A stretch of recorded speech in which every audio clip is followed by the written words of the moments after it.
Ladies and gentlemen, on the line today, I've got Whittlesea on-baller Jaron Murphy. Jaron, welcome to Licorice All Sports. How you going today? Winno, how are you? Good to be back. Going all right. Keeping fit and look forward to the season, hopefully getting the start. Yeah, it's been a long time between drinks for Whittlesea and the whole competition. Now, we'll go back. It was the 14th of September 2019 that you played your last game, which was the grand final win over Banyule. How are you feeling ahead of the round robin practice matches this Saturday? Yeah, I'm really keen. Like you said, obviously it's been a while between drinks. Had the season off last year and feels like it's been an eternity. We've been training a bit, but nothing compares to playing a match. So, yeah, we'll have the round robin on Saturday, which is sort of just a little bit of an inch-club with a few of the lads, just a bit of a run around, get some cobwebs out and have a bit of a play around there, and then into the practice matches the following week, which will be a little bit more scheduled. So, yeah, super keen to just get back into it and start playing a bit of footy.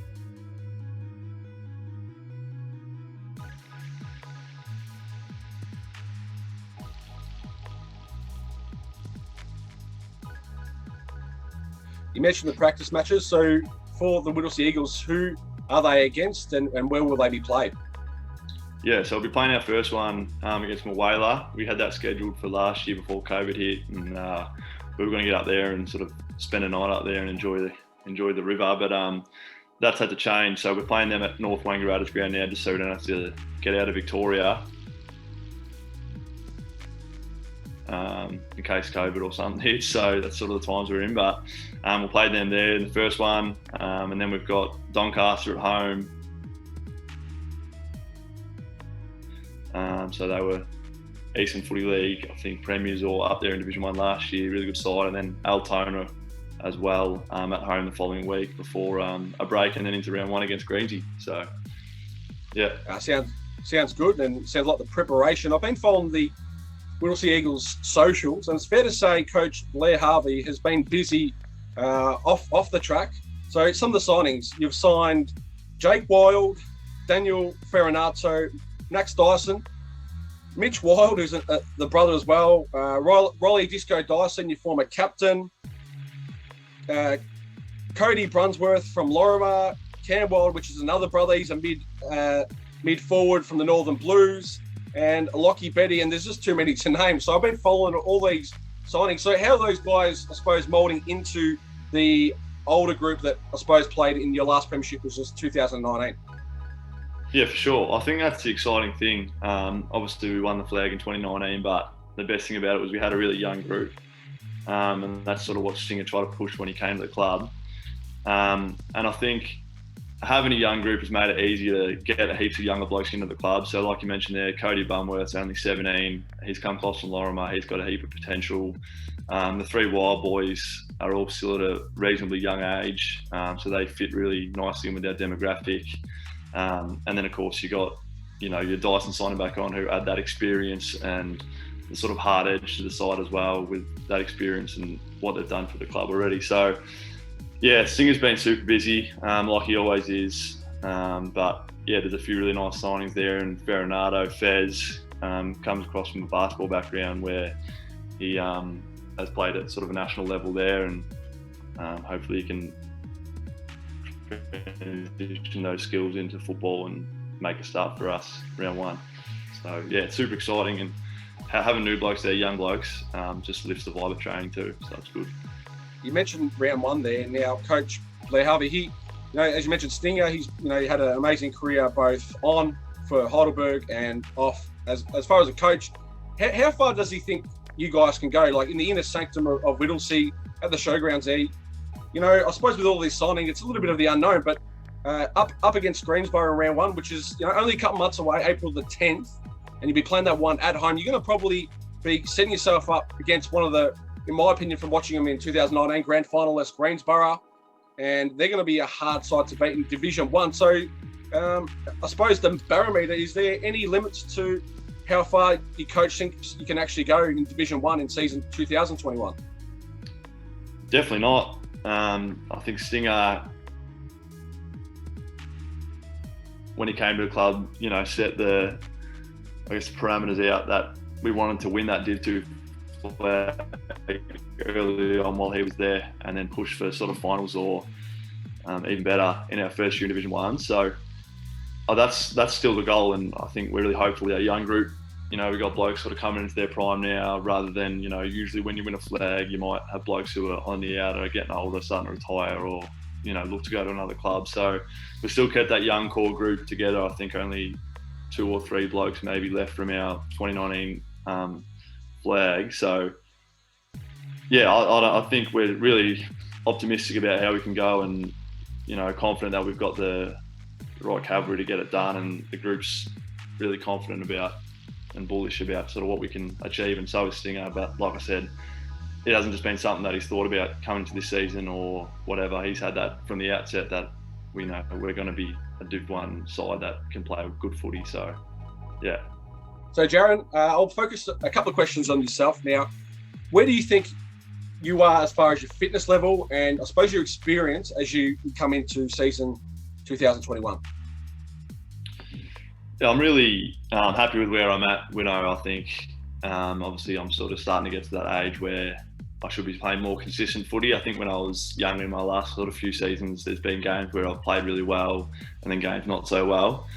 So if I can just sort of find some consistency, that's sort of the main thing I'll be looking for in the coming season. And then fitness-wise, I feel really good. And had no niggles during the pre-season. Usually I have a few little soft tissues or something that sort of just keeps you off the track for a week or two, which, you know, delays the quality of your training. So to be training well and be keeping fit is obviously exciting. Having the year off probably sort of helps in terms of that. But yeah, I really just want to play consistent footy, and obviously coming to that age where I think I can, and hopefully just take my game to another level and do what I did in Division 2 last year or the year before at Division 1 now. So. Good on, this is McDonald to Lowton, off to Blackmore. Moore took too long, and he was caught by Stefano, and Whittlesea can take the advantage of Jaron Murphy. Just handballs to himself, got around Martin, 2 bounces. He's had a third now. Can he kick one of the great grand final goals? Jaron Murphy has kicked an absolute ripper, and Whittlesea takes back a 15-point lead. Do you think, in the extension of your form in Division 2, do you think you'll be spending more time in the midfield? Do you think you've built the tank to, you know, you're playing a half-back role for the majority of 2019. Do you think you'll be, you know, spending more time on the ball this season?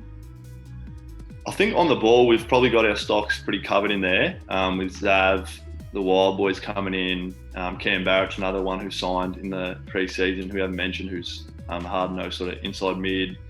So I think I might sort of maybe have little stints in there potentially, but I'm sort of happy playing off half-back or even on a wing, push-up, which is sort of obviously being around the footy a lot, but using sort of that outside run that I can provide for the side, rather than sort of playing inside, you know, be that external person who gets the ball and then can use it well going forward. So, yeah, I think that's probably still going to be my role off half-back or off a wing, to be honest, you know, yeah. Beautiful. Now, you've got the big function coming up, the all-in poker night.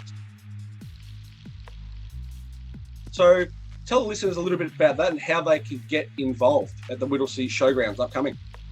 Sure, yeah. So Stinger and the board or the committee have been really busy organising that. Obviously last year, no fundraising, the Whittlesea Show, which is one of our big ones, as well as the Whittlesea Rodeo, both cancelled. So, you know, there's still a lot of money that needs to be paid for by the club for, you know, ground costs or whatever it might be. But that money wasn't coming in from those fundraisers. So we're going to crack the season up with a big season opener at a poker night, which has been organised. There's going to be a few celebs down there. So you'll have the likes of Swanee, Campbell Brown, Merv Hughes, just to name a few there. There'll be plenty more, but it's going to be a red carpet event, so you can come in, you get your photo taken. They'll have professional photographers and everything there.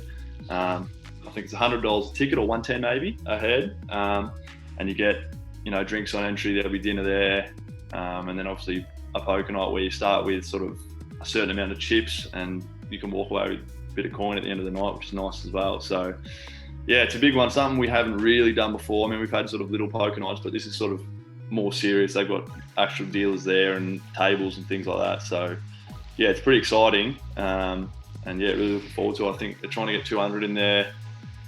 So if you're really keen to get involved, grab a ticket for $100, meet some celebs, have a good night, maybe win a bit of cash. You can message the Whittlesea Facebook page. Just shoot us a message there. We'll give you some details. That's probably the best way to go about it. And it's all on the Facebook page, the flyer, if you want to have a look and read up a little bit more about it. Yeah, fantastic. And just one last one. If people wanted to sign up as a member for 2021, I know you've got different tiering memberships. They start from, I think I was reading about a couple of hundred. So quickly tell listeners about how they can become a member in season 2021. Yeah, again, so we got the 4-tiered membership. 120 is just a single membership, which just gets you into every game, up to a $1,000 Golden Eagle membership, which gets you a bit of merch as well. So a few great options to support the club and support the community. Again, to get involved with that, you can just simply shoot us a message on Facebook or come down Thursday nights. The training, the rooms will be open from now on from 6 o'clock. We're going to start doing meals again, so you can come down, purchase a membership, have a meal, have a parma, a pot, and watch the lads train, or the girls are training at the moment as well, the netballers. So yeah, it's good to be opening back up after COVID and sort of things return a little bit to the norm. So yeah. Well, Jaron, it's been an absolute pleasure to have another chat to you here on Licorice All Sports. I wish you all the best, both in your personal form and the team form for season 2021, mate, and all the best. Thanks, Winner. Appreciate the chat, mate. And thanks for watching. If you enjoyed that video, please make sure to give it a like. And if you want to check out some of my other videos, please make sure you click the subscribe button and give Winston Sports Media a subscribe and follow. Thank you so much.